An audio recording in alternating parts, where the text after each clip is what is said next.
Well, welcome back everyone. We're ready to get started. I'm very excited that Aymeric Monville is here to share his work with us. The event itself is conceived as a book launch, and we just received copies of the book. And yes, it is indeed a book of a format that you can actually manage. Iskra Books, who published this, is doing a new series of chapbooks. So we'll circulate it so people can take a look at it. It's also true, hold on, did I get it? It's also the case that Éditions Delga, which is, I think, the best publishing house in France, is directed by Aymeric, and one of his co-workers is here with him in order to present some of the books by Delga. Maybe we should just circulate some of them? Is that okay? Si on les fait passer? Oh, yes, What? of course. Yeah. That way people can have a look and know as well, because we'll be talking about Michel Clouscard, who's the subject of the book, and so some of Clouscard's books are here. Carrie, wherever Carrie is, also has a chapbook that she published, and so we're going to circulate a lot of books so people can see both Carrie's work and some of the work that we'll be talking about today. As a side note, given the conversations that we've been having, particularly last time, about what people can actually do within the capitalist world to build real power, one of the suggestions, of course, that Jennifer made is, well, we can do Trojan horse projects on our own where we smuggle things in individually, but we can also build alternative institutions and an apparatus that functions within the capitalist world but produces forms of counter-hegemony.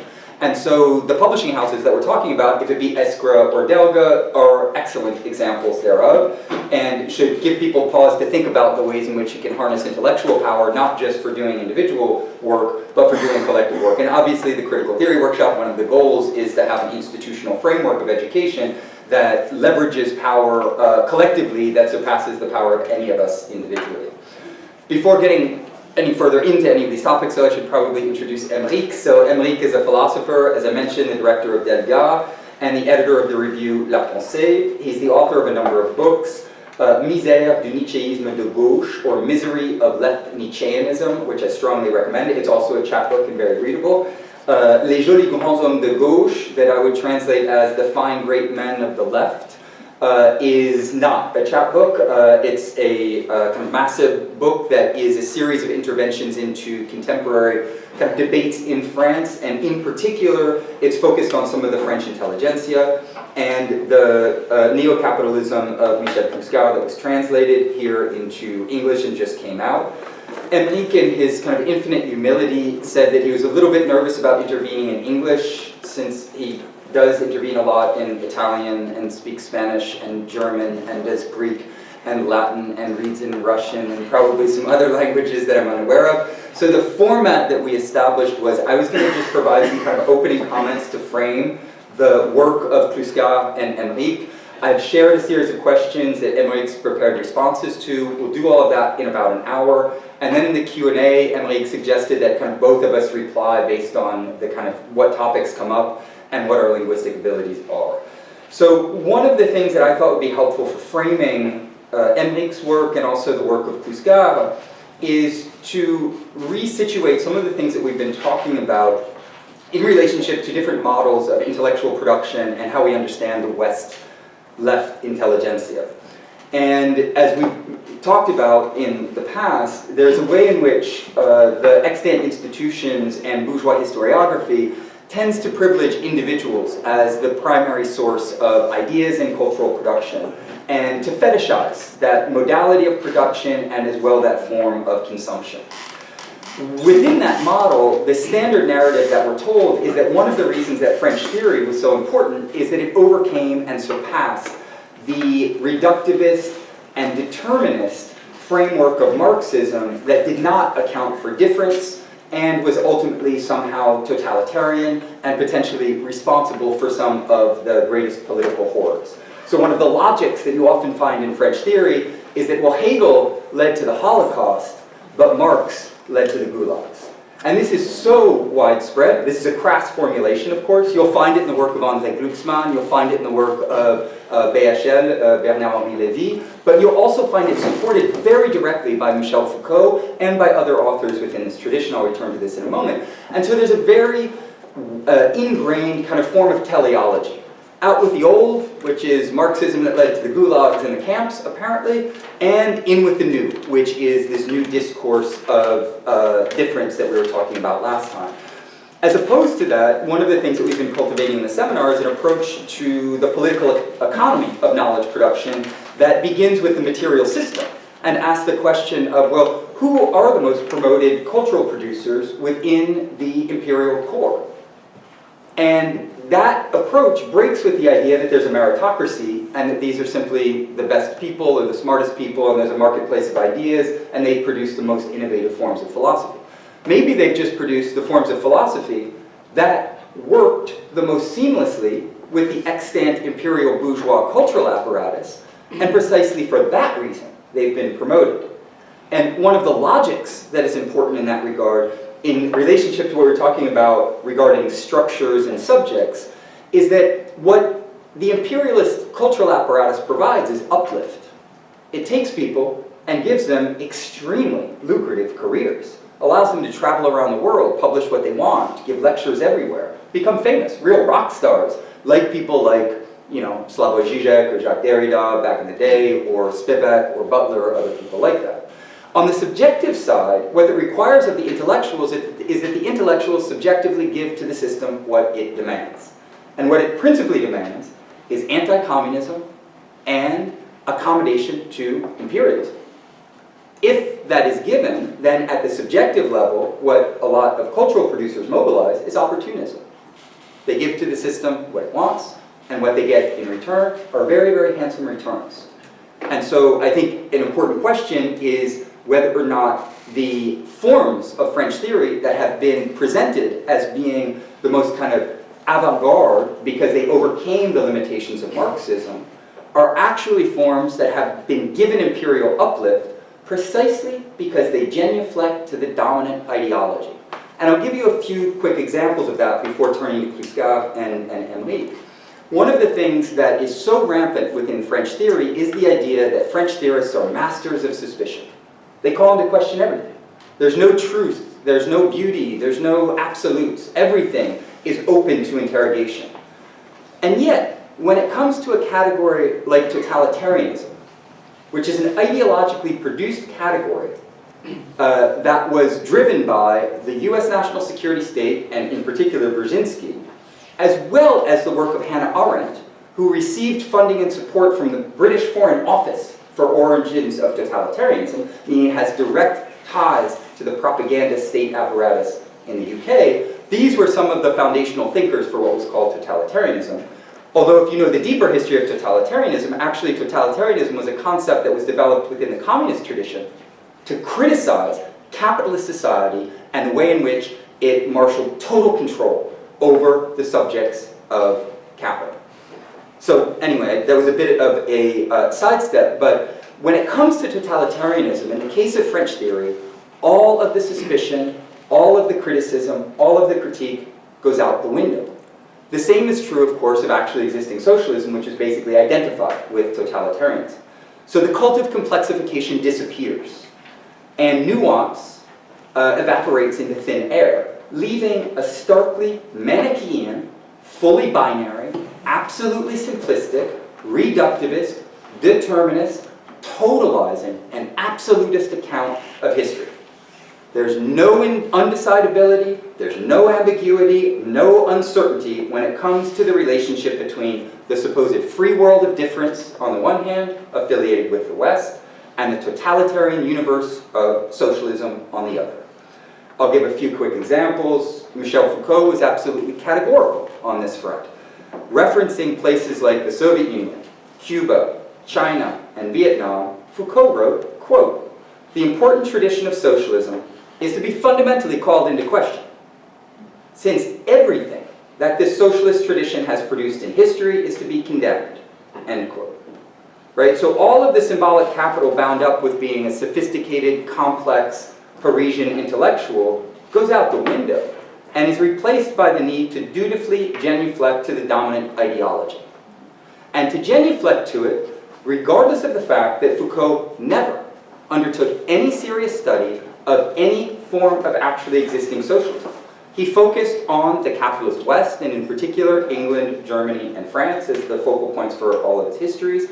And so, in spite of the fact that he presented himself as a specific intellectual who would limit his work to his zone of mastery, when it came to the global socialist movement, he had no problem making the most categorical, absolutely reductivist claims imaginable. But the same is true of many of the other figures in this tradition. I'll just reference, in interest of time, the work of Gilles Deleuze, who famously claimed that all revolutions fail. You have to be a complete idiot not to know that. Il faut être complètement débile, he says in French, not to know that. And he goes through a whole series of revolutions. The English Revolution, the American Revolution, the French Revolution, the Algerian Revolution, the Russian Revolution, the attempted revolution of '68, not distinguishing between bourgeois revolutions and socialist revolutions, or revolutions and counter-revolutions, and just admitting as a principle that revolutions fail across the board. Derrida, in Spectres of Marx, wrote that he had experienced a certain end of communist Marxism in the 1950s, unambiguously positioning himself on the side of those who, quote, opposed, to be sure, de facto Marxism or communism, the Soviet Union, the International of Communist Parties, and everything that resulted from them, which is to say very many things. Right? You could go on with other examples in this regard, but the reason that I wanted to highlight this is because many of these thinkers rose to global prominence precisely because of their opposition to actually existing socialism, and in being promoted by the imperialist core, and in particular the United States, they cast a very long shadow over traditions of French theory that could have been promoted if the world had been very different. And so one of the things that is important about this session today is that we're joined by Aymeric, whose publishing house has been working for decades, publishing some of the most important work in French that is actually cultivating historical and dialectical materialist analyses of the world and not pitching to empire. Right? They're not giving to the US empire what it wants.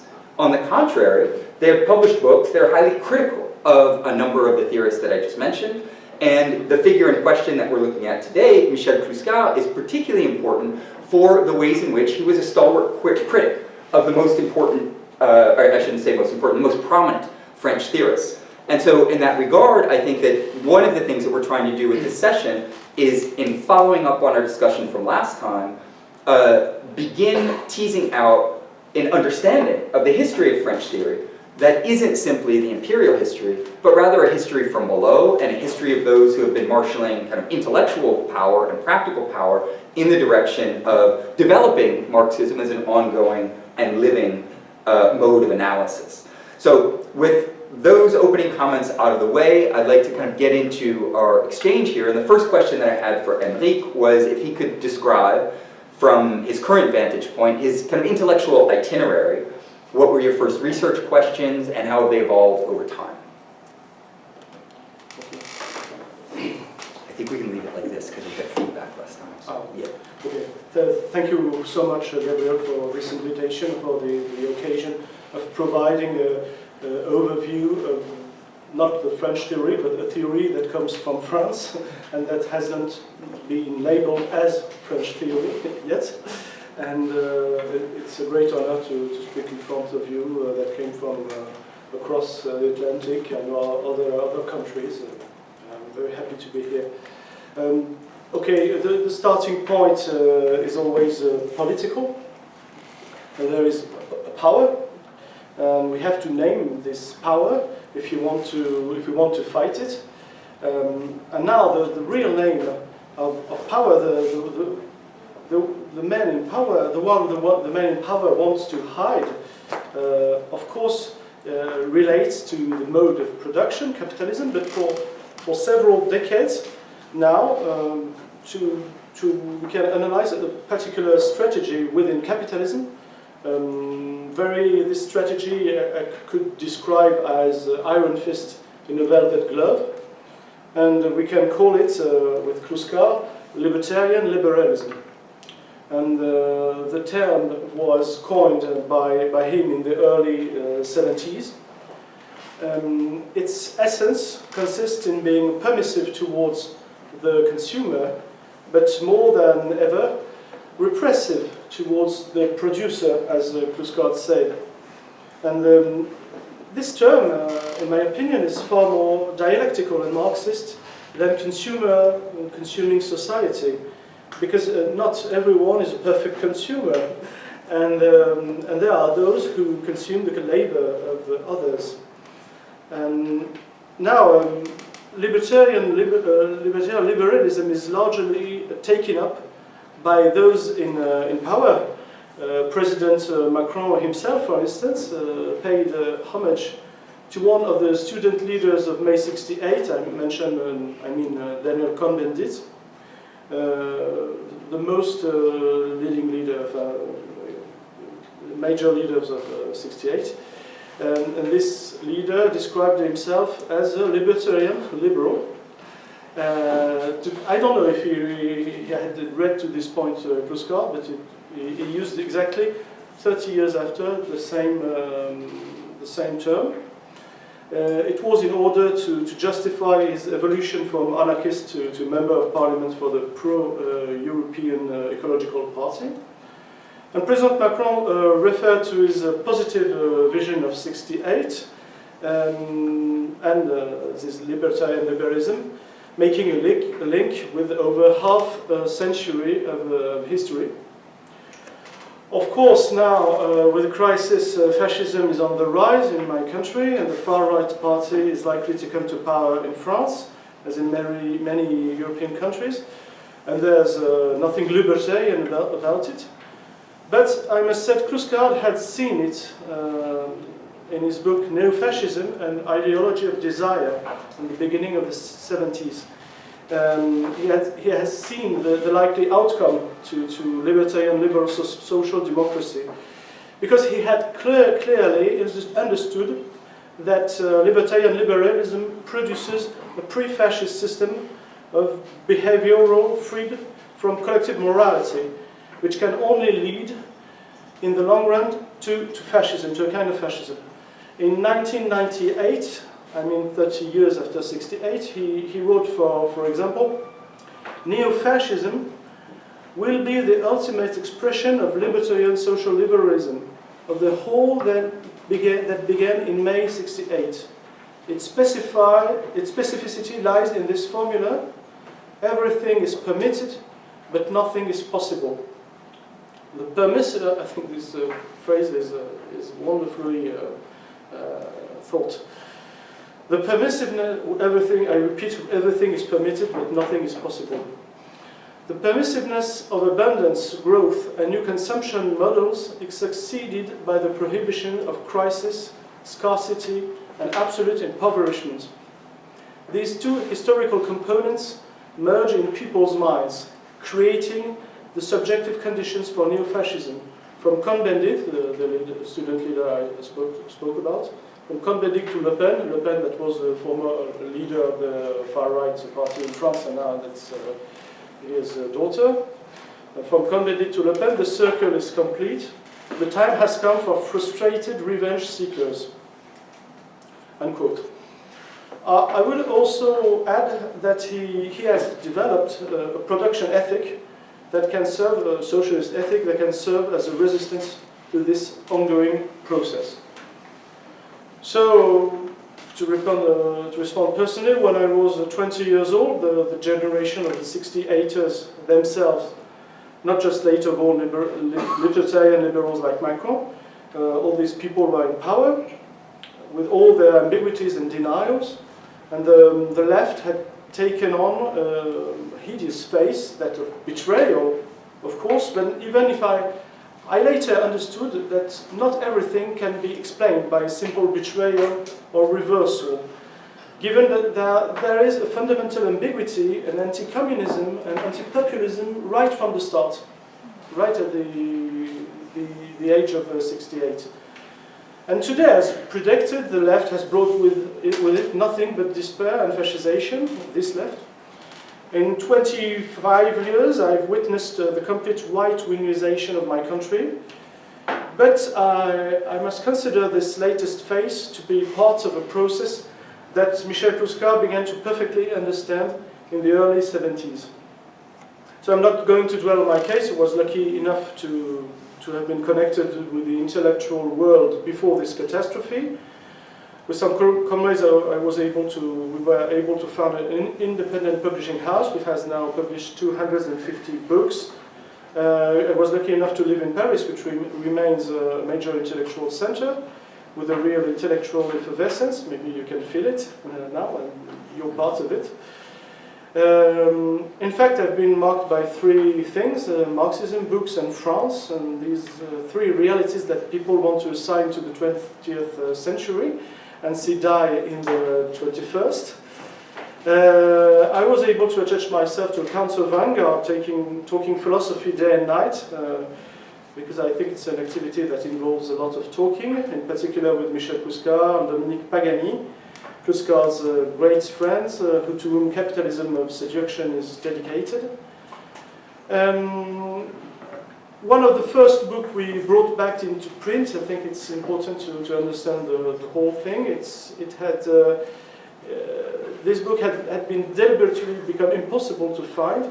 That was George Lukács, of course you know it by heart. It's George Lukács' The Destruction of Reason, which made a deep impression to us. It's a book in direct opposition to the anti-rationalist German philosophical tradition, especially anti-Hegelian anti-rationalist tradition.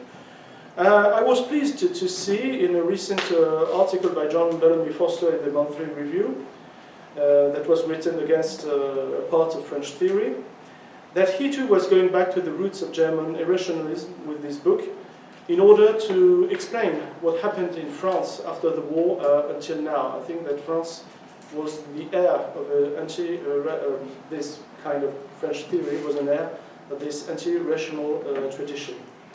So along with Lucien Goldman, maybe you know him, Lukács was the thinker Michel Clouscard most claims to be. Afterwards I read other thinkers, I realized that this period was fundamental, but we also needed to dig deeper into Marxist epistemology to get away definitely from Western Marxism. Georges Gastaut in particular helped me doing this. For my part, it's an ongoing assimilation process. In concrete terms, Lucien Goldman thought at this period that all we needed to do to overcome the apologies of structuralism was to think in terms of a genetic structuralism. Bourdieu took up this idea without naming his source, but I think it's a bit of bricolage.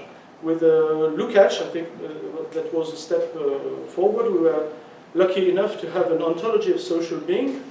Of course, maybe you know it. To beat back the liberal vision, liberal anthropology of vision of the world, including, especially in the field of anthropology. But I think we need to go all the way back to Marxist ontology. That means especially dialectics and nature and so on, in order to get out of Western Marxism. So at the same time, we published many anti-imperialist and history books. So since the history of communism has been written by the victors of the so-called end of history, I thought it would be a good idea to write a book summarizing the historical research that, based on Soviet archives, has changed our relationship with the USSR over the last 30 years. I had the good news to learn that the American publisher Iskra, the same, is interested in this publication and will publish it very soon. So at the moment I'm also fighting to stop anti-Chinese propaganda and prevent war against China. In fact, I'm off to Xinjiang soon to take an objective look at what is really going on here. Great. Well, let's turn to then Michel Clouscard. If you could give us a sense of who he is and why you consider him to be a major French intellectual. One thing especially struck me. Badiou has written a little portable pantheon, that's the title of his book, in which he talks about his philosophical heroes. Clouscard, on the contrary, although a left thinker of the 60s, like all of the people that were cited by Badiou, Clouscard has always systematically opposed all these people in extenso.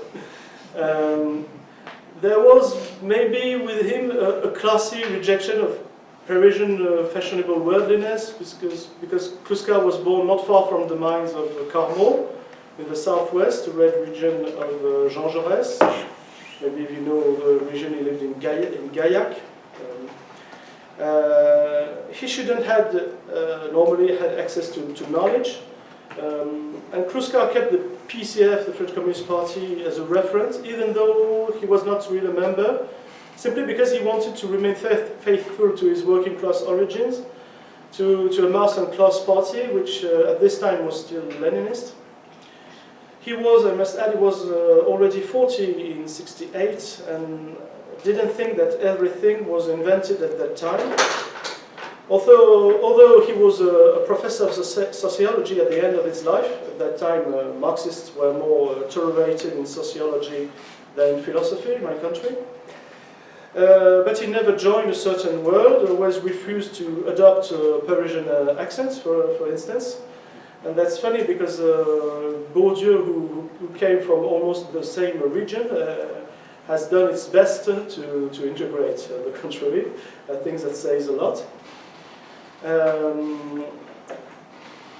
For myself, I have a Parisian accent because I was born here. Paris has been referred to as the intellectual capital of reaction, according to Paris Anderson's too little considered formula. And this was especially true, you mentioned it, Gabriel, for the new philosophers of the late 70s. So Paris' remark is, if applied only to new philosophers, is rather banal from this point of view, even if we don't enough point it out abroad. And especially if you take into account, for example, the promotion of this new philosophy by Time magazine. I think you wrote about it, Gabriel. From the figure of Bernard-Henri Lévy to Black Book of Communism, an object of international propaganda, but written by French people. And Francis Turner Saunders and you, Gabriel, wrote about the CIA involvement in the promotion of anti-communism and anti-Marxism in France.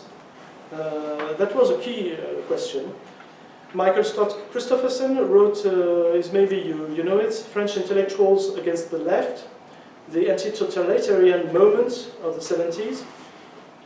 For Michel Clouscard, the intellectual capital of reaction is so true, but that it begins, I think, very much earlier. It would take maybe a long time to explain, but you didn't need to be officially anti-Marxist to defeat Marxism. Let me explain why I'm saying that. You would think of Althusser, for instance. The outcome of his research is that in his Marx, there's no longer any dialectic, there's no longer any alienation, no longer any humanism, and in the end, there is no longer any Marxist philosophy, which must be, in his opinion, replaced by what he calls the materialism of the encounter, inspired by Epicurus. Personally, I call this a liquidation.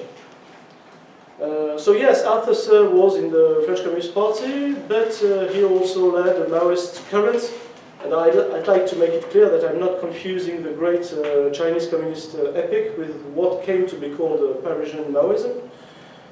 This Maoist current, whose meager record, it had to be said, was to introduce systematic anti-Sovietism into post-war France. That was not the position of de Gaulle, for instance, that always said that France was liberated due to the Soviet Union. And Althusser began in the 60s, not in the 70s. So I'm not disputing the sincerity of his intentions. His intellectual autobiography shows more than confusion than clear political will.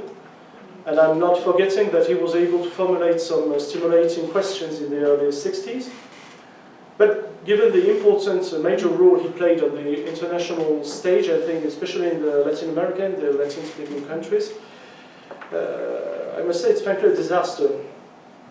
Then there's Gilles Deleuze, who was sidelined by the new philosophers. It's strange, but it was sidelined because of his pro-Palestinian stance. But this was really unfair from their point of view, from the point of the new philosophers. It's, I would say that it's an accident of history of thought, because Deleuze has played a notable role in de-Hegelizing and demarxizing as early in the 60s. I think about his Nietzschean philosophy and what he calls the production of non-dialectical concepts. I'm thinking of his vitalist philosophy of immanence, which owes much to Bergson. And we will, before his encounter with Guattari, with the anti-Oedipus, desiring machine and so on, that's the 60s, but before he started, it's true that he radicalized his position in the 70s, but it was all along prepared before with anti-Marxism. As for Foucault, you mentioned, Gabriel, his importance is anti-humanism, the death of man, the reduction of epistemology to genealogy, and Nietzschean infinite interpretation. All these began in the 60s. Gabriel published an article on a recently released research paper from 1985 entitled France, Defection of the Leftist Intellectuals, that points out that Foucault, who is referred to by this report of the CIA, as a quotation, France's most profound and influential thinker. Quote, is especially applauded for his praise of the New Right intellectuals. New Right was a current in France dating from the end of the 70s. Reminding philosophers that bloody consequences have flowed from the rational social theory of the 18th century Enlightenment and the revolutionary era, unquote. So maybe Foucault had been part of a kind of indirect apologetics of capitalism, if I can use the words of Lukács in the Destruction of Reason, that he applies very well to Schopenhauer. I think it's an interesting concept. And of course, Foucault was even used within the French Employers' Union. So I'm not going into conspiracy theories, I'm not personalizing the problem, but it's clear that what presents itself as anti-Marxist ends up being used politically sooner or later, especially with very smart guys of the CIA.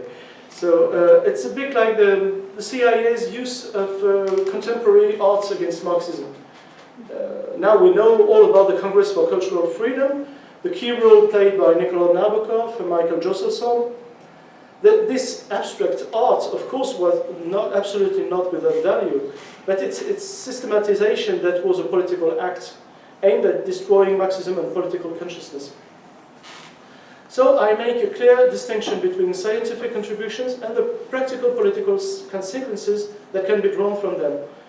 For example, someone interested in semiotics, like Roland Barthes, writes a highly Marxist book called Mythology, that I can recommend you, in the 50s, Mythologies. And afterwards it has taken obvious anti-communist positions linked to this social milieu during the turning point of the 70s. All this is trivial, but that's not the point. What was essential to me is that the anti-Marxist use of is textual interpretation without context. In other words, objective and questionable knowledge, a highly refined approach to the literary text, I must recognize it, but in a very anti-historical way. It's much more the political use that can be made of it than any particular discovery or concept in general that poses, in my opinion, a problem. Claude Lévi-Strauss, in my opinion, presents the same framework. Sad Tropics, Triste Tropic, I don't know, it's the English word, title is Sad Tropics, was published in the post-war period. So in these works he feels obliged to pay homage to Marxism in passing, because that was the spirit of the time. Then he turned, as we know, his attention to peoples without histories, to what he calls white thought, and he proposed a structuralist approach to myths in the raw and the cooked. All this is quite objective, but then Lévi-Strauss is used to attack the concept of Western reason, and as Eurocentric, logic as Eurocentric things. We'll see, maybe we'll discuss about the consequences of it. So, if we look at this period, Sartre, excuse me, said it best when he said that structuralism, the structuralism of the 60s, was the last bulwark against Marxism. This is very true, but except that he forgot to say that maybe existentialism had been the penultimate bulwark against Marxism. In any case, from France, from the post-war period to May 68, tried to separate the human science between the unconditional freedom à la Sartre and the elitism of the structures. So, well before the 70s, the 60s marked a structuralist hardening that allowed for anti-Marxism.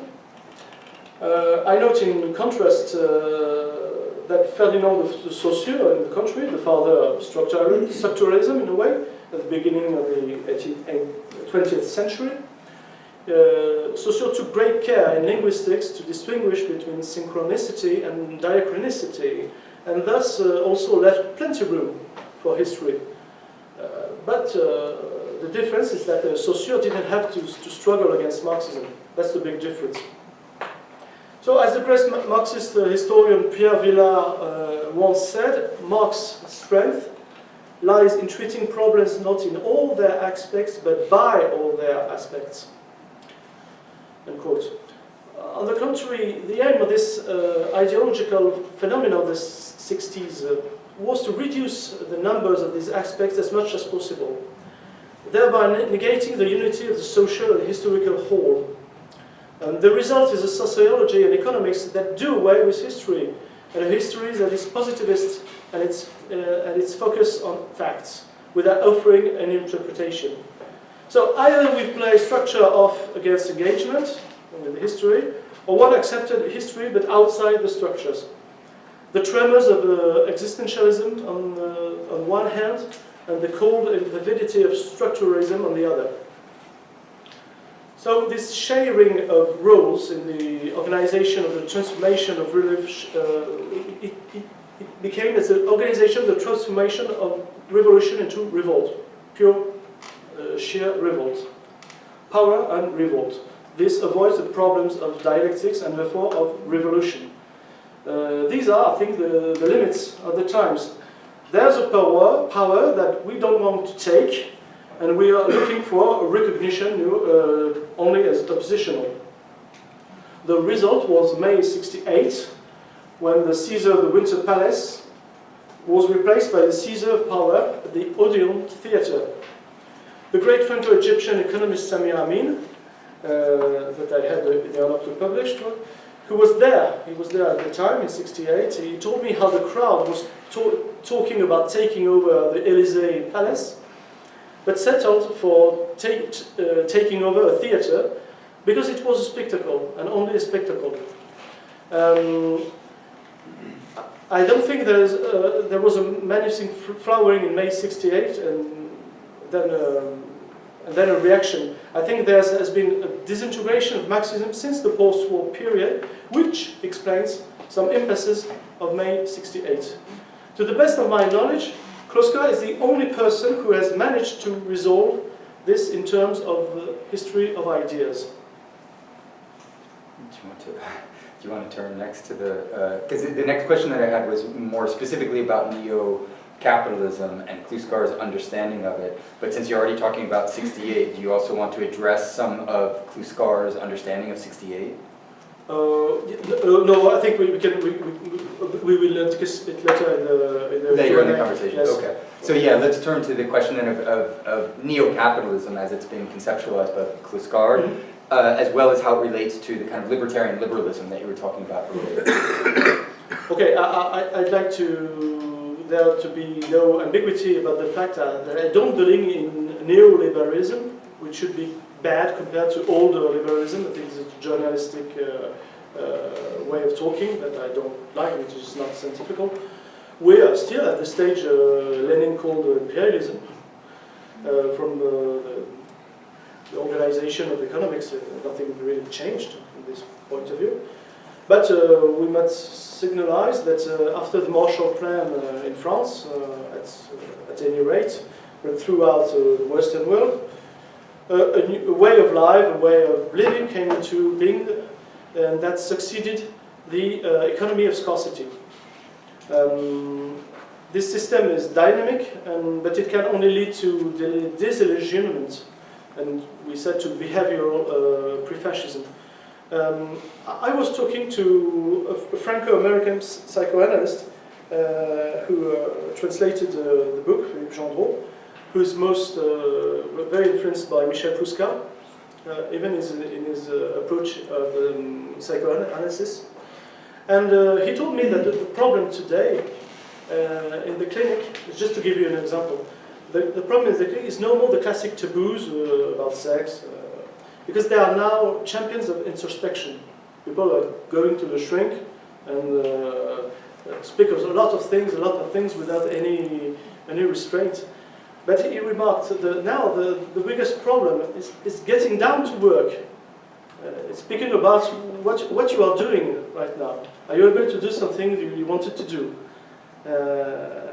And that's where people get stuck. The taboo right now, it is not the inability to produce the machines of desire à la Deleuze. The taboo is what libertarian liberalism wanted to hide. I mean, production. The permissiveness for the consumer. We speak only about the consumer. And repression against the producer. And so it's anchored in the minds.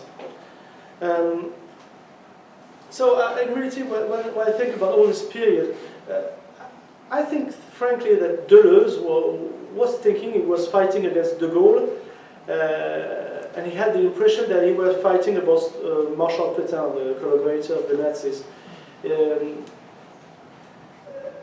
But they were fighting capitalism in the form it had taken the previous generation. And he failed to see, and all failed to see, that by promoting narcissistic tendencies, they were unconsciously paving the way for the resurrection of fascism in another form.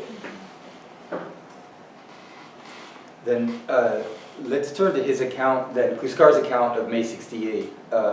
The dominant bourgeois historiography, which I imagine a lot of people are familiar with, presents these events as a kind of radical break in time, the possibility of a state seizure of power.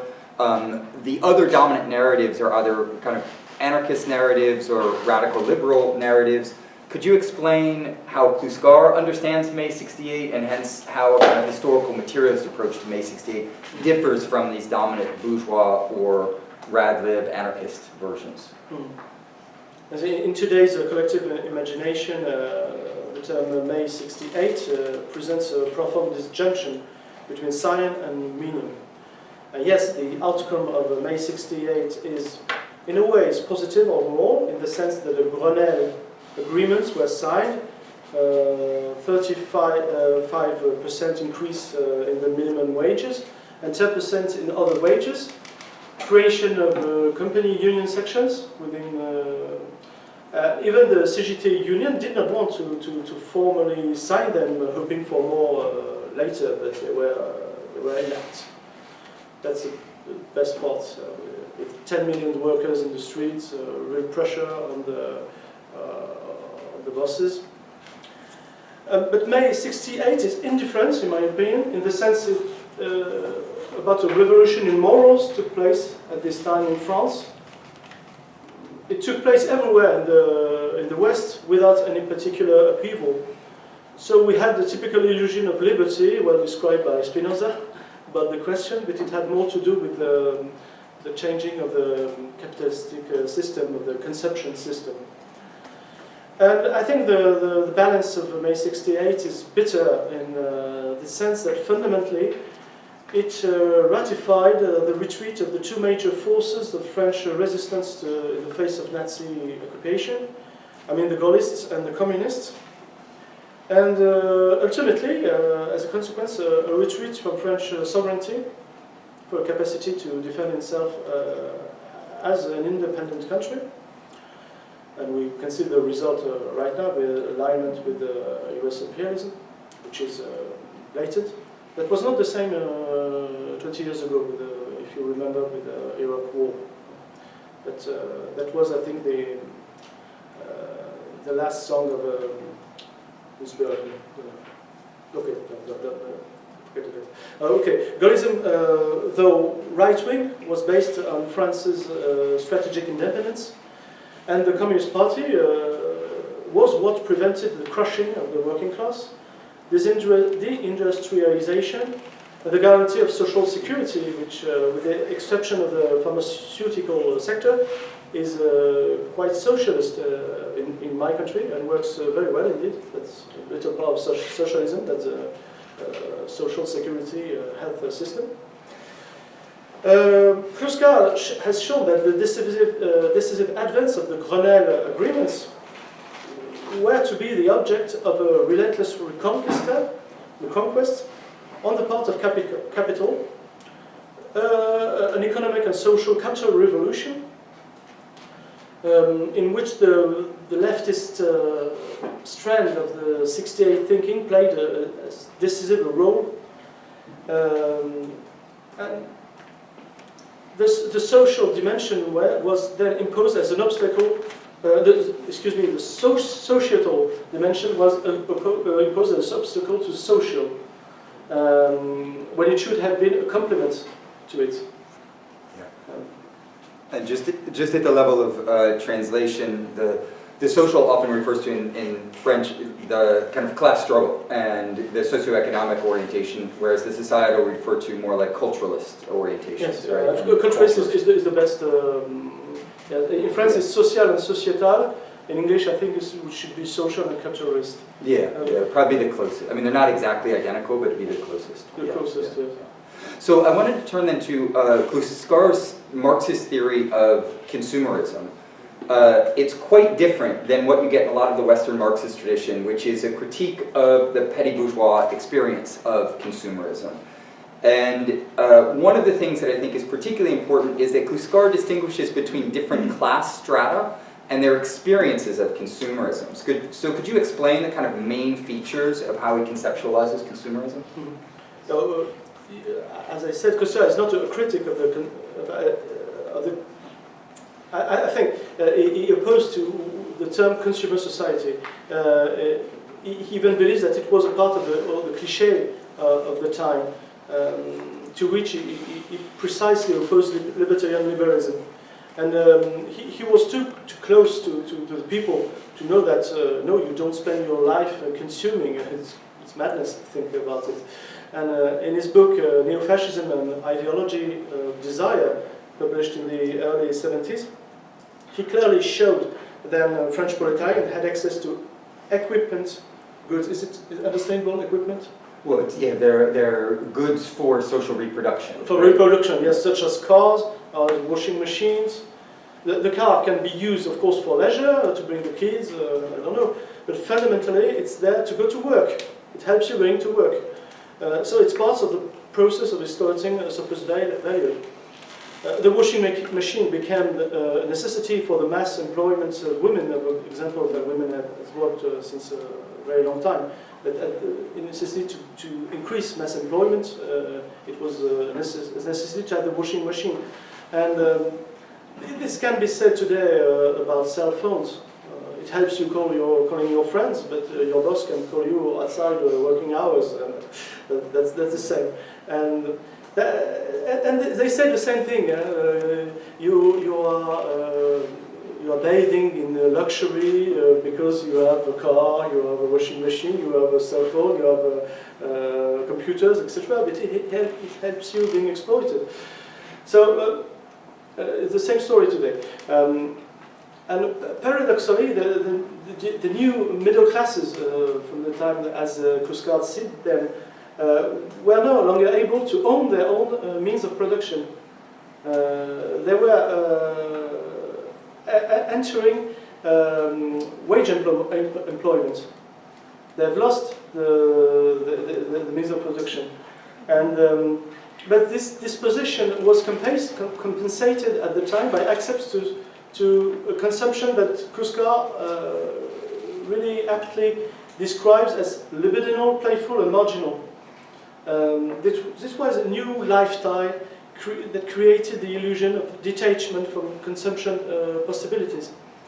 And at the time, Clouscard strongly opposed Herbert Marcuse, who argued that the working class had sold out to capitalism for a plate of lentils, and plate of lentils is understandable in English for peanuts. For peanuts, for nothing. For nothing, and was no longer the subject of the revolutionary process.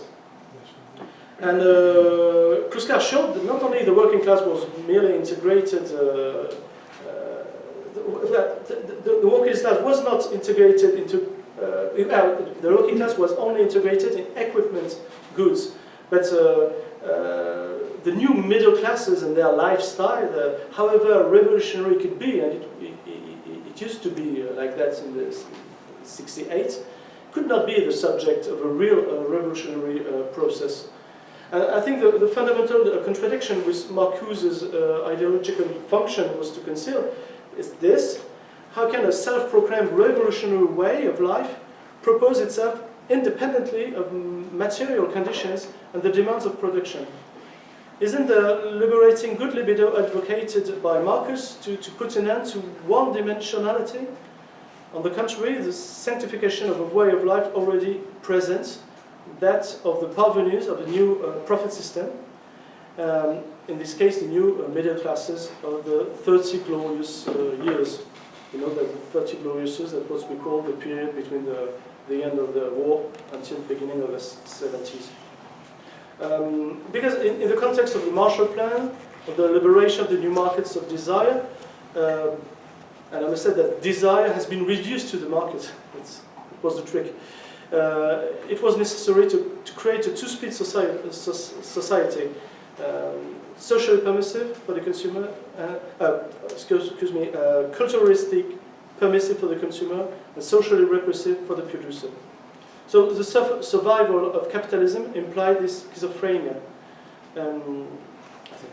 Yeah, great. Well, I wanted to connect some of your work on Clouscard to your own philosophic work, and one of the things that I think is very important that you point out, drawing on the work of others, is that what's been canonized and globally promoted as French theory is a form of philosophic work that draws very, very heavily on the work of Martin Heidegger, an unrepentant Nazi and a rector at a Nazi university. I'd recommend Adam Knoll's book that goes into detail about some of the activities and not just the philosophic work of Heidegger, and the work of Friedrich Nietzsche, the aristocratic rebel who basically advocated for returning to earlier cultural forms in which there would be the superiority of the nobles against the slaves.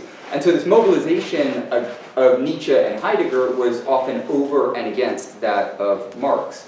So I'd like you to speak kind of more specifically about this attempt to rehabilitate Nietzsche and Heidegger in a very specific context, and that was the context of the post-World War II era, in which Marxism had not only, presented itself as an intellectually viable philosophy opposed to these, but also had practically been the driving force behind the defeat of Nazism and the end of the Holocaust, insofar as the Soviet army was the principal reason why the Nazis were unable to continue their rampage. So within that context, why is it so important, this return to Nietzsche and Heidegger? Yes, you're right, it's very, very important. Left-wing Nietzscheanism and left-wing Heideggerianism are integral parts of French theory. It's a way of remaining left-wing while resolutely moving away from Marxism. So one always relies on the fact that one is not Jdanovian, that one must distinguish thought from the man, and that's a cliche about Nietzsche and Heidegger. It's obliged if you want to study, you have to say this kind of thing. The problem is, on the contrary, Lukács said that no philosophy is completely innocent. If you take a philosophy seriously, it's never innocent. And that's its principle and the destruction of reason. For Nietzsche, it's the notion of pre-fascism that poses a problem. They always want to make you explain about it. And it's always said that Nietzsche didn't know Nazism, etc., etc., that the Nazi used him instead of the contrary. But I thought very important to put in another way. The only criticism that Nietzsche didn't Nietzsche changed a lot of things in his mind, but he was always hostile to socialism. I think you can never give me something that was positive about socialism. So I published this book, My Misery of Left Nietzscheanism, the Belgian publisher, and at the same time we worked and were working and translating anti-Nietzsche Marxist literature. It was not published in France. And I've noticed that Marxist behavior towards Nietzsche has oscillated between contempt, as in the case of Wolfgang Harich, who was a student of Lukács, who speaks of a philosophy not far removed from the horoscope, or to an extent Georg Lukács in The Destruction of Reason, who sees him as a destroyer of reason. But it has oscillated from them to the case of Domenico Losurdo and his immense intellectual biography. I don't know if it still exists in English. Yeah. It has been published? With Haymarket, yeah. Ah, okay. That's a fantastic book that we published in France. He sees Nietzsche as the greatest reactionary thinker because he knew that Nietzsche was also a politician who knew how to change a strategy, claiming, for instance, the Enlightenment against Christianity in the joyful science or gay science. I don't know how do you translate it. I think the two titles are available in English. As long as Nietzsche retained Voltaire's anti-plebeian struggle against Christianism. And then suddenly Nietzsche is a friend of Wagner, who was an anti-Semite, and then he fights the anti-Semites who were close to Wilhelm II. Not because he was opposed to anti-Semitism, but because he was opposed to the idea of social security that Wilhelm II, following in Bismarck's footsteps, also espoused. Nietzsche was advocating a much more English society. That's why he said, I will fire at all the anti-Semitics, and all the French theorists thought that he was suddenly became a comrade. But that's not really the truth. They said that he was advocating a Europe of the peoples, a kind of intellectualism. He wanted just, as he said, a Europe of the masters. He was very clear on this point. But you had not only the French. I think about Gianni Vattimo. He used to translate the little unpleasant Nietzsche's Übermensch. In Italiano, he said l'oltreuomo. It's not the Superman, it's the beyond man, which he was very proud because it loses all racial but also historical connotations.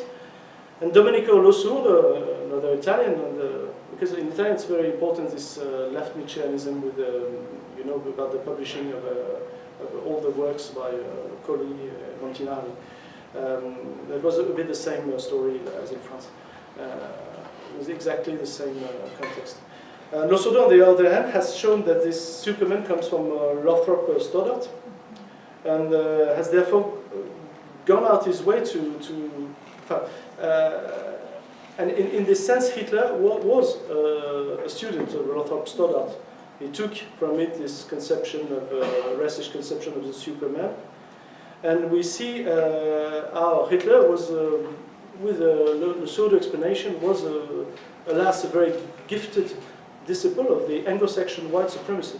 I think that's important for Americans to know the bad parts of their countries, as I know the bad parts of mine. Huh?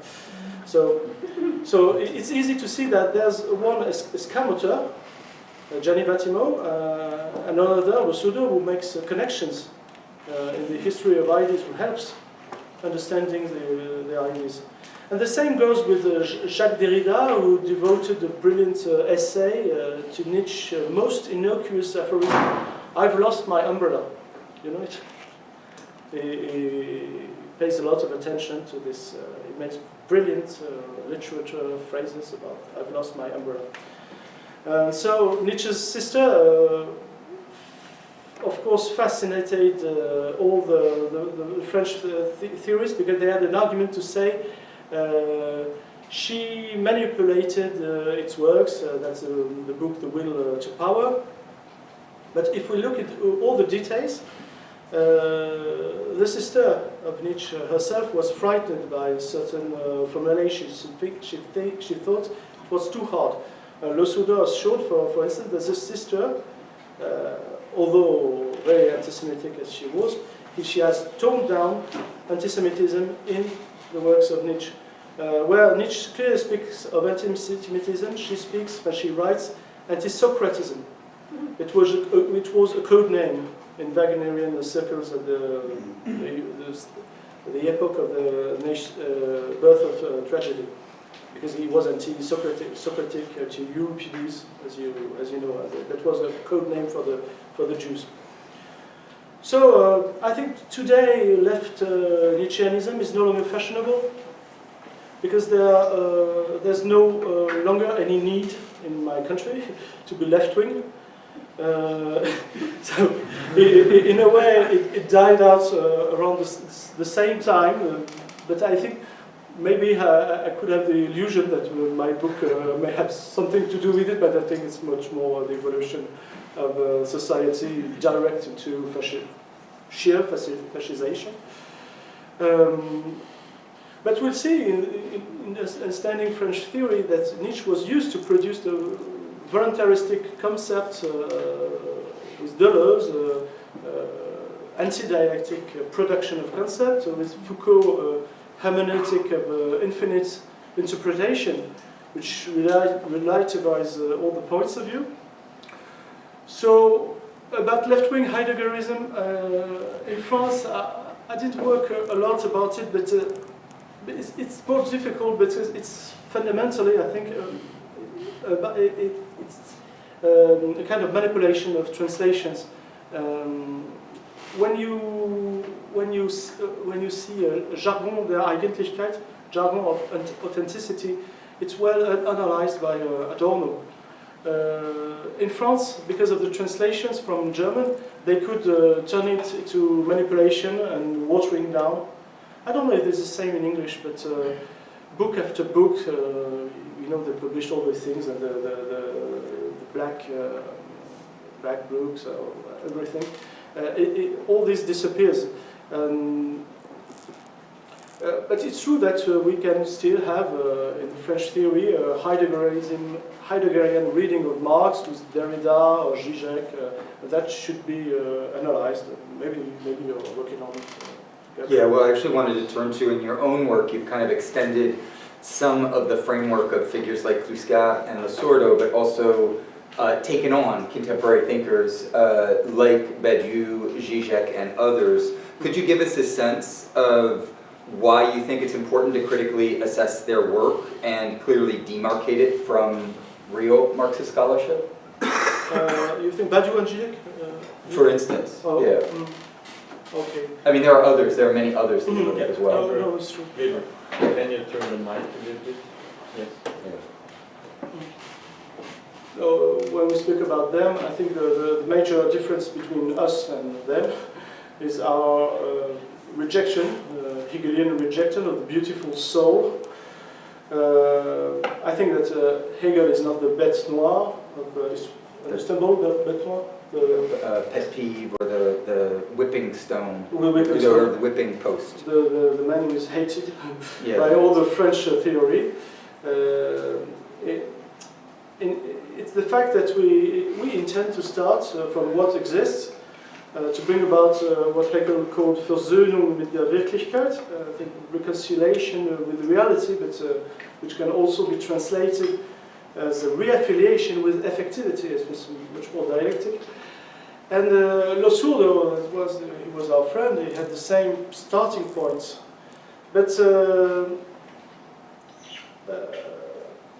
I think that Losurdo, maybe you could have a biased expression of maybe much in the past, because his book on Stalin, for instance, has just been translated by Esquire publisher. But I helped him in translating all over Europe, because I knew a bit Marxist publishing and left publishing. But I always have seen that they didn't want him to publish something about real socialism, even a bit critical. That was impossible. When he was speaking about China, it couldn't be published in English, etc. Only philosophy. That's a kind of a censorship. I think it has to do with organized Trotskyism, which is very strong in the Anglo-Saxon countries. Less in the Latin countries. So, of course, he was speaking about really existing socialism, not without, even with a sometimes critical way, but he insisted on what he called the learning process of communism, or what Georges Gaston called primo-socialism, which is bound to be overtaken by the socialism of tomorrow, but we have to study it without any particular bias. So in contrast to French theory, I think about Badiou, has created a kind of Marxism without empiricism, 21st century communism that knows nothing of the 20th century, and like Baudelaire's rag picker, intoxicates itself with the splendors of its own virtue, s'enivre des splendeurs de sa propre vertu. And I think that's a symptom of this destruction of reason. I think Badiou is here to present the communist hypothesis. That means a hypothetical communism. For Zizek, communism is an idea, a desire, and he said that no revolution is possible, but it's a desire. So it's like love. And of course now the political role of Badiou is to call the Yellow Vests Poujadistes. Maybe you don't know what Poujadistes. It was a little far-right movement of small French producers in the 50s, little merchants. They couldn't be officially fascist at this period, but which clearly advocated for these things. And so you know that the Yellow Vests were maybe the most important upheavals in France since '68. Because Macron wanted to be the right and the left, and then suddenly came people in front of him with all his variety, but they were saying we can do no more. And that was a start of something I think really huge, very important, and that reminds us that we are French. It's not. It's the country of the French Revolution and all the upheavals of the revolutions of the 19th century. It reminds us of our history, of what we have to say. And and Badiou is here to call them fascists. Okay. Badiou would like to be sure that all the Yellow Vests are indeed Marxist, good Marxism, or rather are good Badiouism. So Lenin said, there's a wonderful text of Lenin, and it said that who waits for pure revolution will never see it. Never. So basically this French Maoism, with a lot of brackets, of which Badiou is a nostalgic symbol. It doesn't have much in common with the Chinese Long March. I think it was a moment in the French anarchist spirit, which was a bit strong, in a way strong, which corresponds well to the political immaturity of a certain social strata. And a whim of the bourgeoisie, like Bergson's philosophy or the Russian ballet. If you are a reader of Proust, looking for the last time, you will see all these frenzies and these fashions. And moreover, about Badiou, we can speak about his inability to understand China's effort today to shake off century-old encirclement. So, philosophically, Badiou delves into the subjectivist aspect of this role sharing we've been talking about. Badiou is there not to attack the European Union. For him, it's European Union is not helping the American imperialism. It's for him, it's kind of international. And he It doesn't care about the problems of delegation of political sovereignty in France, because we are all losing our access to our money, to our way of making economies. If we lose our access to our money, we cannot change the whole system. And all is decided, even you know, there was big demonstration for the pensions, and it all was ordered by the European Union. And if we cannot question the framework of it, we can go anywhere. It's not nationalism; it's just patriotism in the sense of saving what we can. If we take the power in France and creating socialism, we must defend our country. Of course, I'm not speaking about France as imperial power in Africa. All that must be destroyed. But as France must be saved from all this phenomenon. It doesn't care about it because it's true internationalist and so on and so on. And Zizek, I know him very not so good, but Zizek is here to say that you can't be left wing if you don't support Ukraine militarily. He said it last year, and we said it this year. He said there is a porosity between Putin and Russian culture, which validates the Ukrainian narrative of the far right. So I'm not saying that all these works tend towards it, but his notoriety is impossible without saying it. Of course, he wouldn't have access to all the media. And I think that the most important thing for the media is what he said about Ukraine. But no, it's not a circumferency of my own, because your article is really quite comprehensive, Gabriel, but you said, I must add that you said decisive things about Zizek in Capitalism Court's Jester, so Zizek I can recommend to all of you. And it was published in French, this article as well. So given that you're the director of an important publishing house, I was curious if you could share insights into developments in the Francophone world that you think are particularly important and that haven't gotten the kind of public or international visibility that they deserve.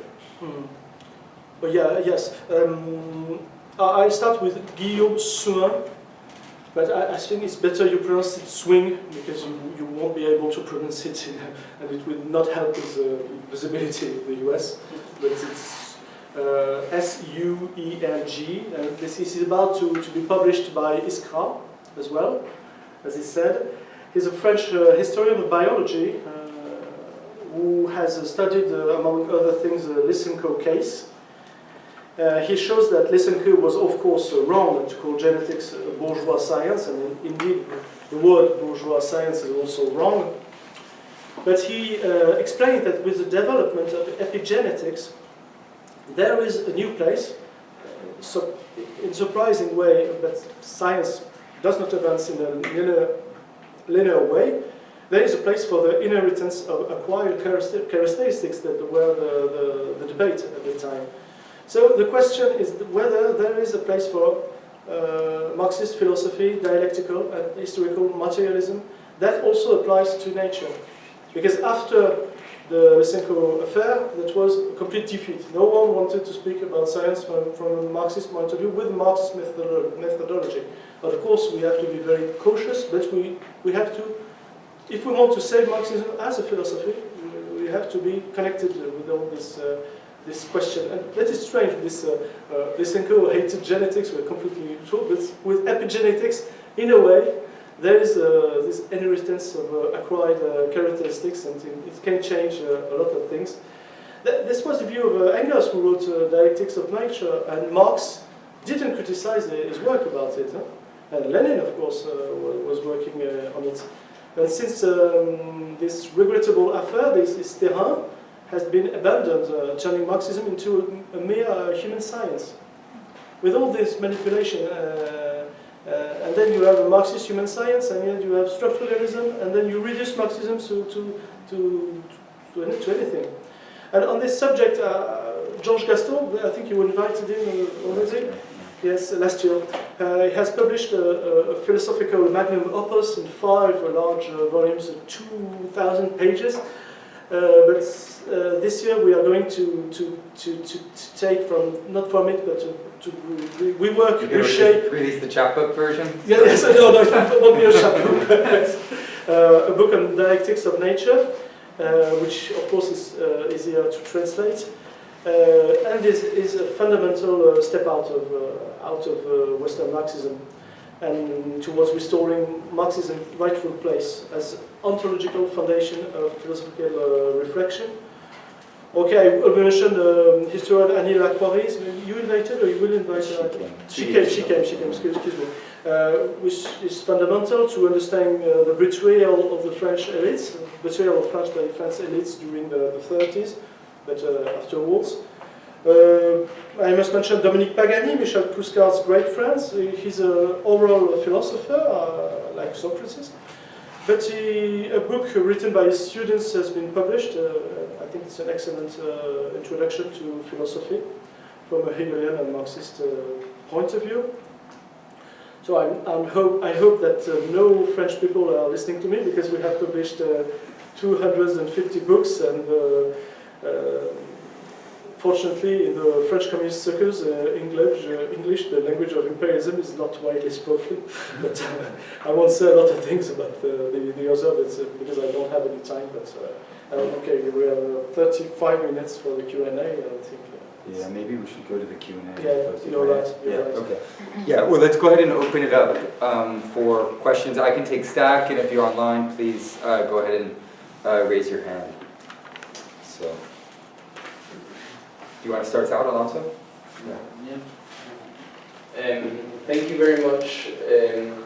Going back to the critique of French theory and some of the things that we discussed yesterday and in the past weeks, I wanted to ask about the concept and the experience of disappointment or disenchantment, because it seems that the way maybe we are thinking about some of these theorists and some of these thinkers is perhaps presenting them with a bit of malice, as if their compliance or their co-optation was something in their interest, or it is in their interest, and it's very moved by ideology, as we've learned, and propaganda, basic propaganda. But I also cannot help but think of, I mean, in the Latin American context, in the literary field, especially in the second half of the 20th century, I think the prevalent discussion and the prevalent sentiment was rather than cooptation or something like that, disappointment with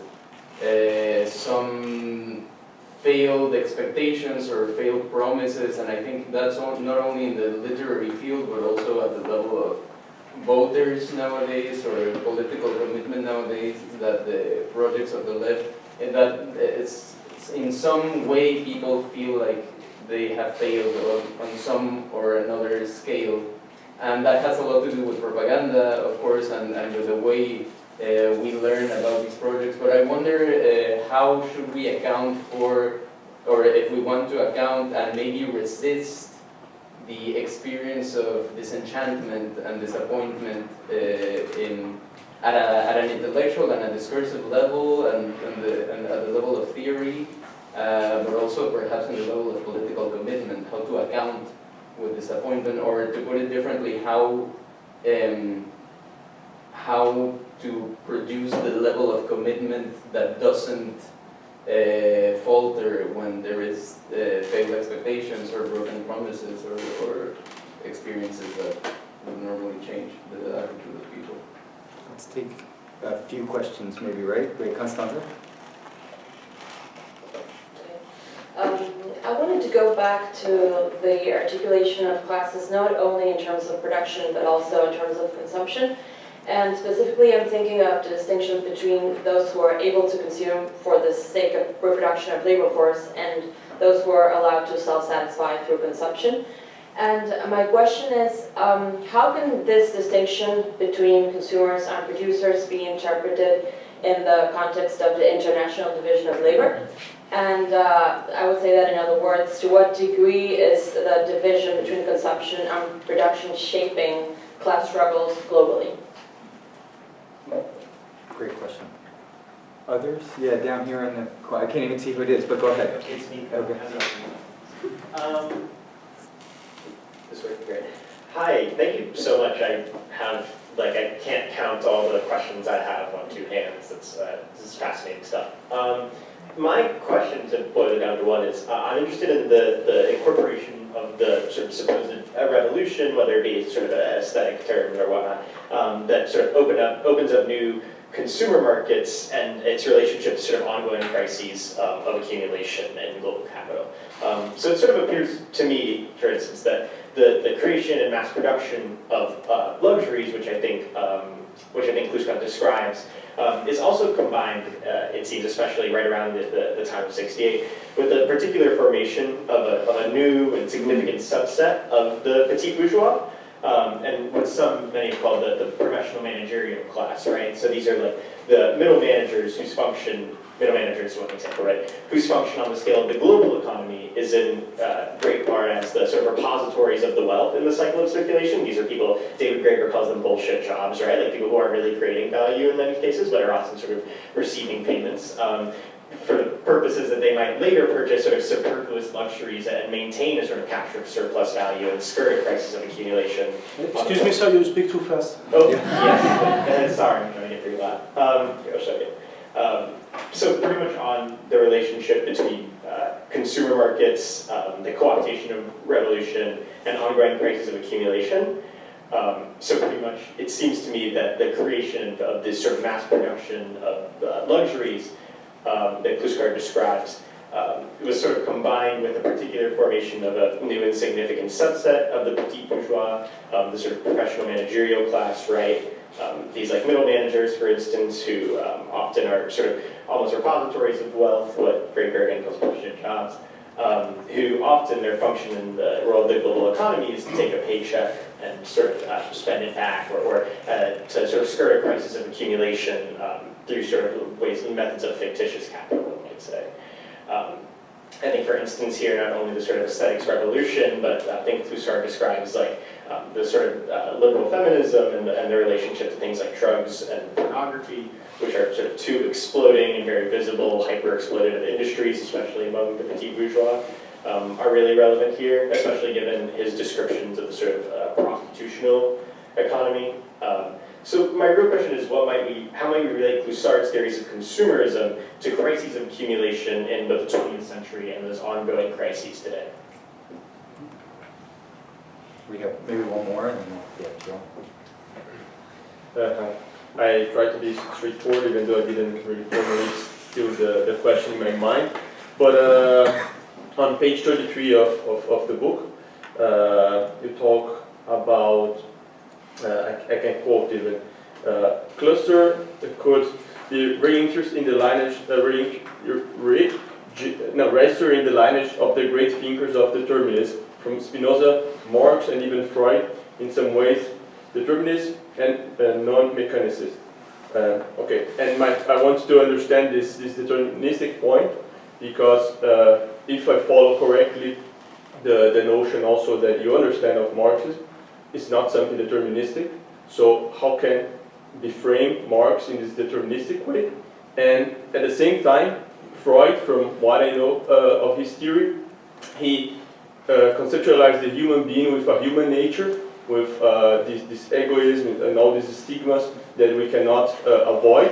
In this sense, Freud would be mechanicistic, and here it says the opposite, non-mechanicistic. So I would like to understand, how can Marx be deterministic within this, at least in this methodological way that we are situating ourselves, not a vulgar, and how can Freud then be non-mechanicistic when his writings clearly state the need for elite to control the masses who have like bad instincts that cannot be controlled otherwise than by force. Just to answer you very briefly, but it's not so difficult to answer. As you know, Engels said that definition of freedom is the understanding of necessity, and of course he relied on the Spinozian definition of liberty, which has a long story. And of course, it's a kind of determinism which is dialectical, which is not mechanistic, because you are determined, and if you understand the determination, you can change, if possible, this determination. And Freud, of course, can be said has been focusing of determination of the unconsciousness. And when he said, if you say a number a hazard, it's not a hazard.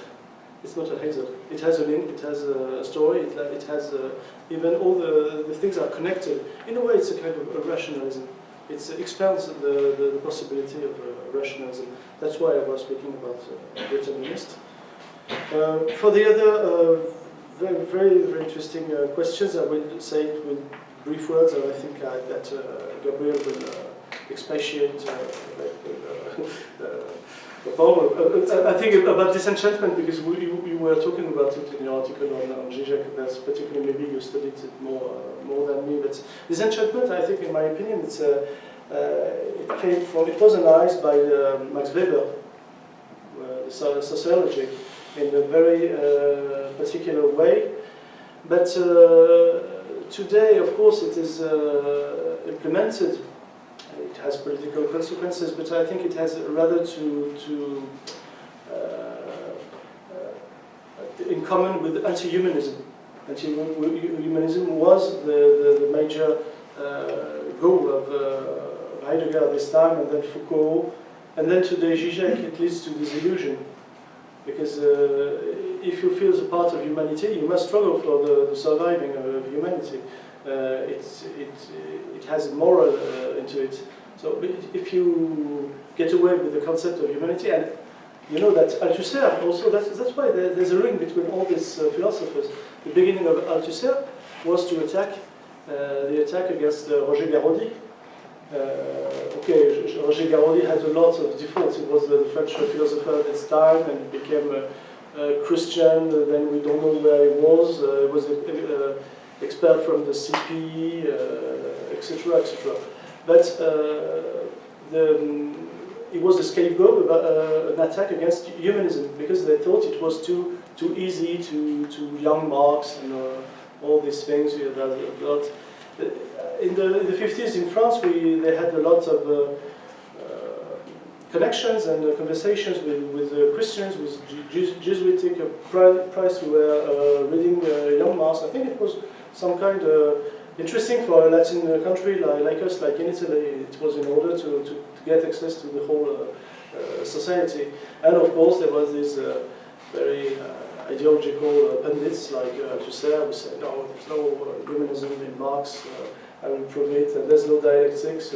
And he was obliged to prove the absence of Hegelianism and dialectics only in the last works of Marx, the notes on Wagner.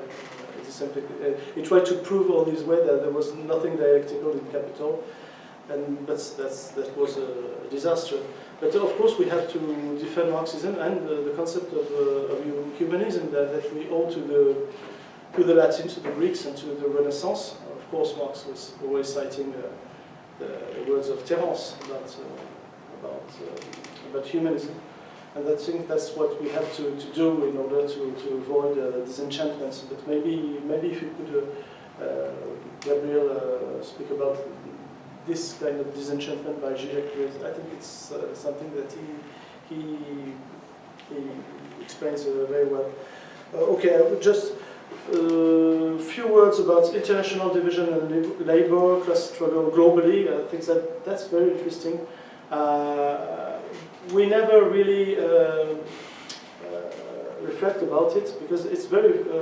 It was a French reaction it was a reaction to a reaction in France. It was a really French context, and of course, we never say that. We always think that the French working class was living through very difficult conditions, even in the 30 glorious years, and especially right now with inflation, that is very true. You have, in the last riots, you can describe them as, some of them, as hunger riots, because people are just stealing food. in the supermarkets. So, of course, the division is clear that there's a global division of labor that is all the caricature of all that to enormous points. But even just in our country, this division, you can see it really clear. Only if you're living in maybe this neighborhood in Paris, but I think two or four neighborhoods after it can completely change. So, for the other questions about petit bourgeois managerial class, there was a very good book about Luc Boltanski. You talk about it, do you remember the title? Luc Boltanski book about capitalism. Le nouvel esprit du capitalisme. Ah, yes, the new spirit of capitalism, which insists on the managerial class. I think Clouscard was more insisting about the revolutionary pretentiousness of this class at this moment, because revolution was trendy at this moment, and not today.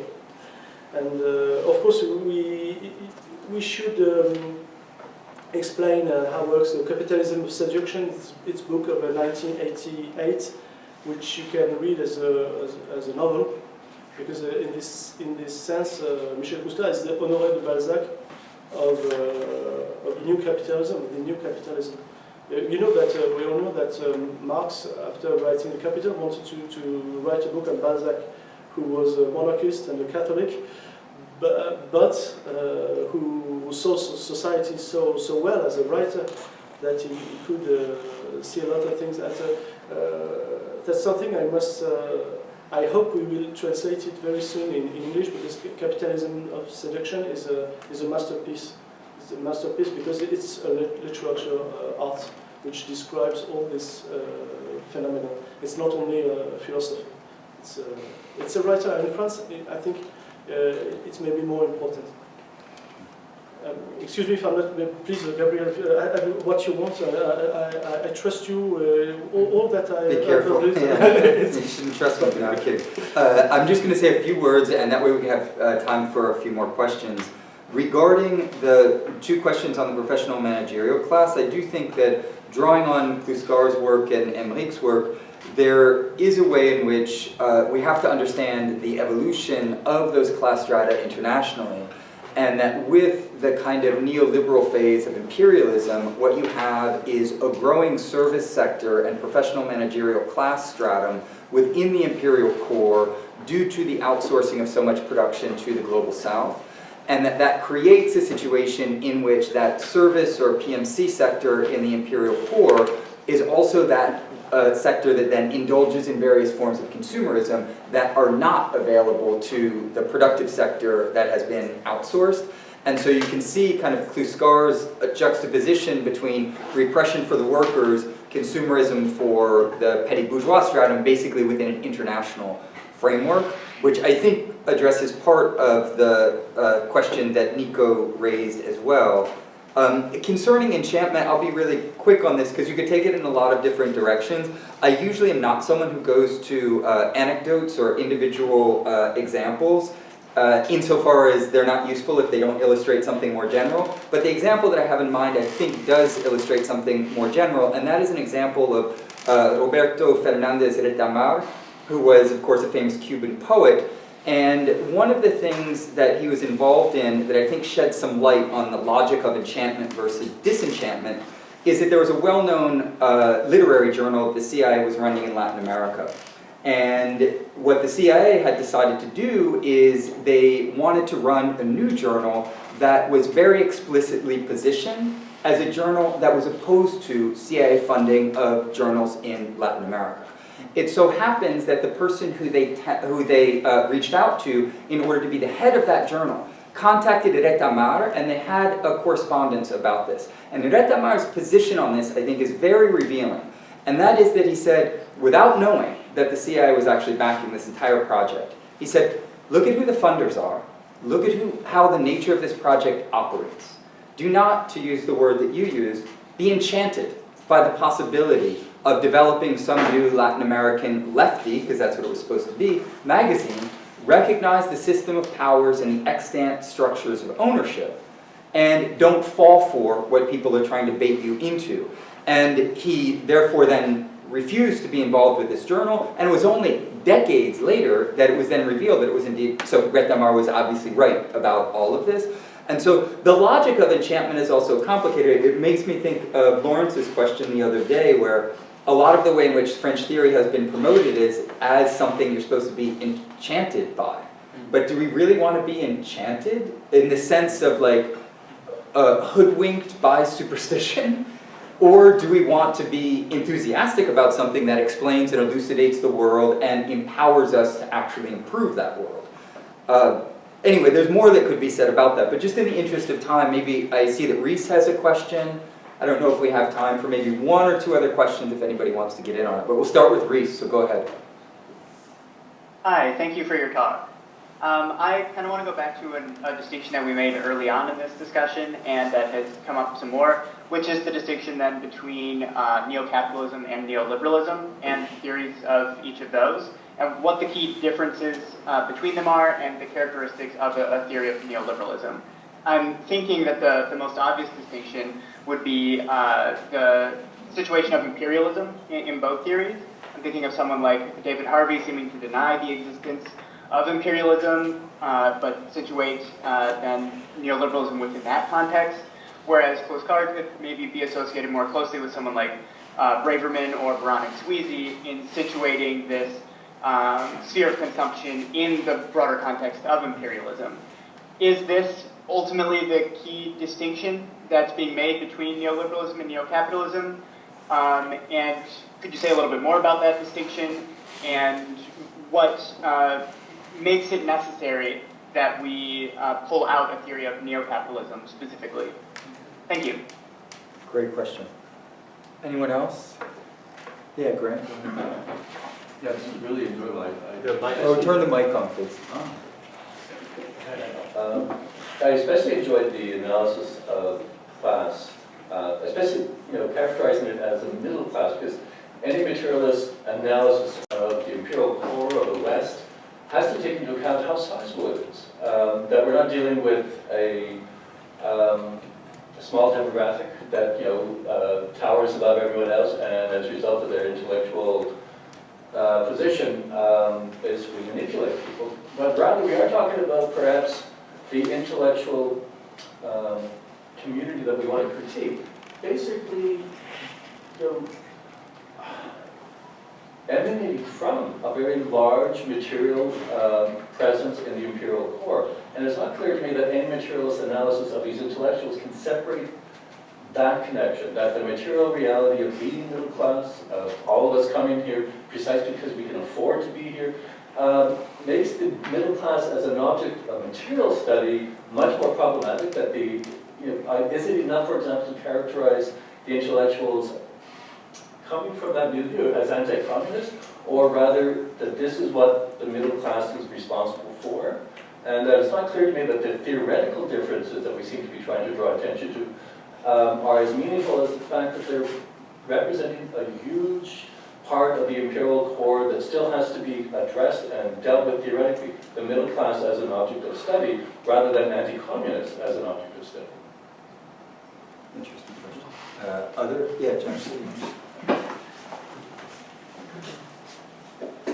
You mentioned organized Trotskyism as being responsible for kind of the self-censorship of some of Lasordo's work.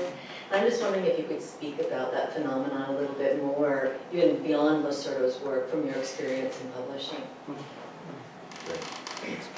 Probably enough to, yeah. So Okay, just very briefly, I used the term neo-capitalism in order to avoid the term neoliberalism, which is used. And I don't want to, I'm not an economist, and I don't absolutely wanted to say that a lot of things change in the capitalistic system and mode of production. That was not my point. I was just looking for a word that could explain that there was a new strategy. I think that was the only thing I wanted to say about it.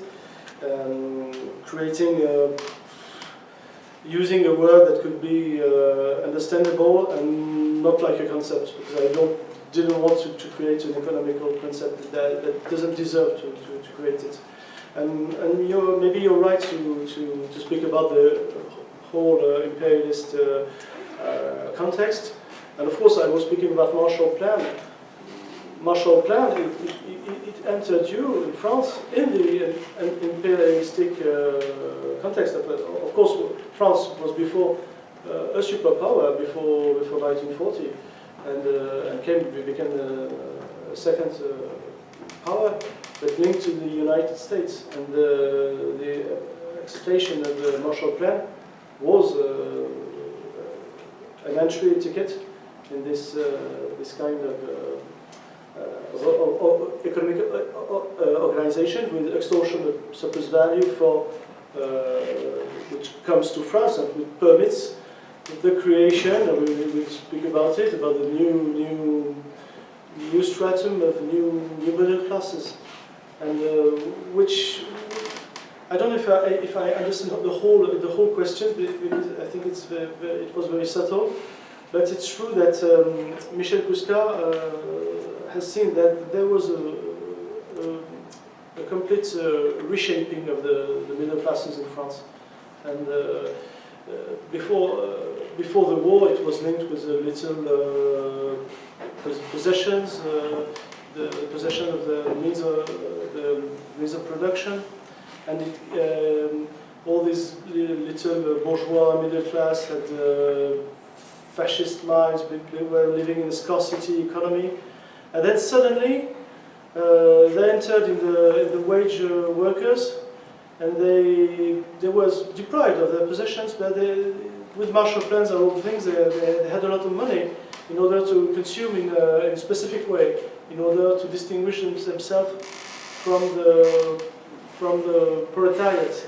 And Clouscard was laughing because he says that there was a Poujadism, because you know that Badiou spoke about this Poujadism for the Yellow Vest. But for Clouscard, the Poujadists were these new students, because there was something was fundamental at this moment in the 60s. That was the explosion of the students at this time. But he explained that a changing in the middle classes. And so your question, Jennifer, about Trotskyism, I think I could respond in a lot of days, but I don't have a particular idea.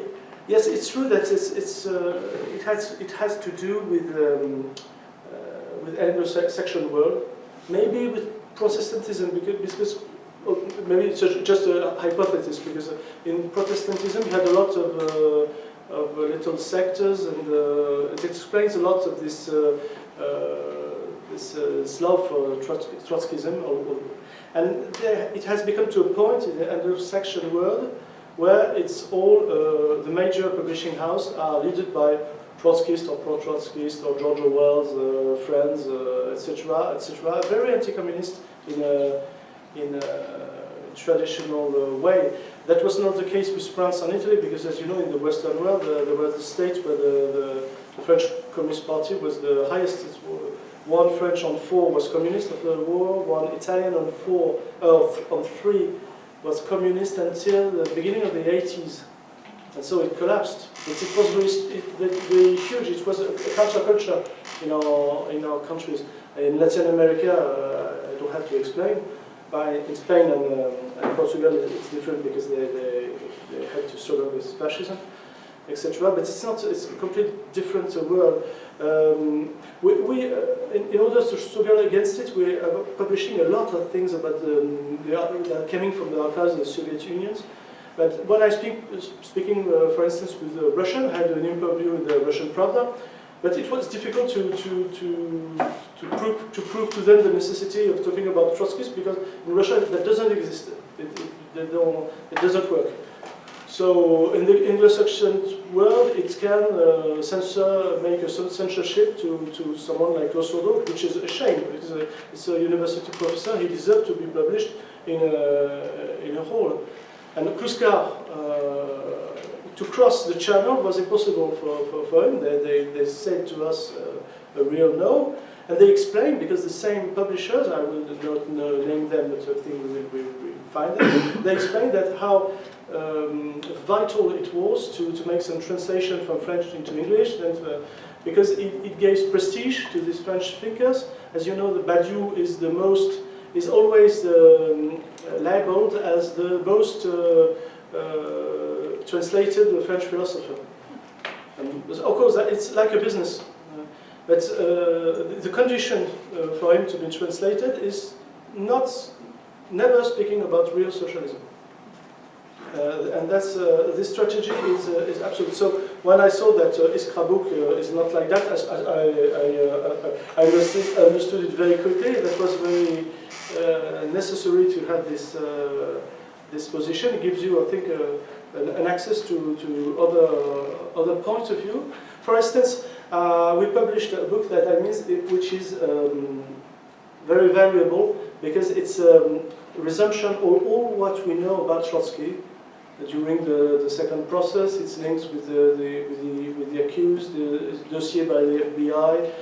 Is advocating for Ukrainian independence, yes, during the 40s.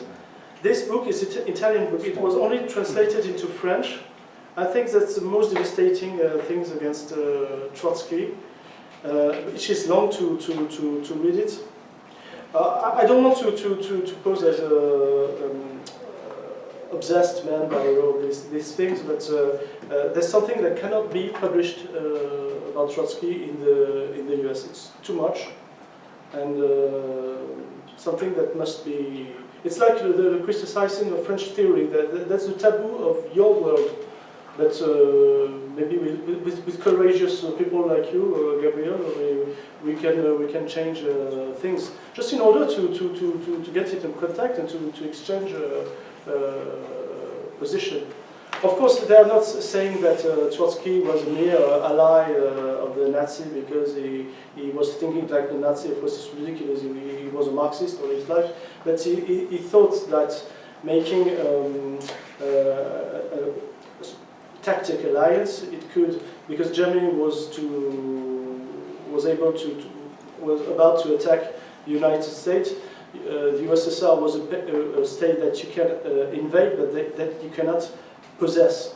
So he thought that you could negotiate something and redo revolution. It's not completely negative for his figure. I think he stayed a Marxist all his life, but all his strategy now is completely proven that he had links with the accused of the second process. But of course, they are not saying that the repression of the Stalinists was justified. Of course not, because there were 600,000 people who had died in the repression, and no one had any links with Trotskyists. Trotsky has only links with a few of the accused, and he overpassed his responsibility, and so it's a tragedy, it's a disaster. But now we have all all is proven. We all it's very long. At the end of the book, you can only draw this conclusion that Trotsky wanted to regain power, to go back to Soviet Union by any way possible. So I don't want to be dogmatic, but I'm also myself, I was not starting from this point, but I arrived to this conclusion. So. Great. Well, I think maybe this is a good place to wrap up, right? So join me in thanking Aymeric for coming and sharing his work with us.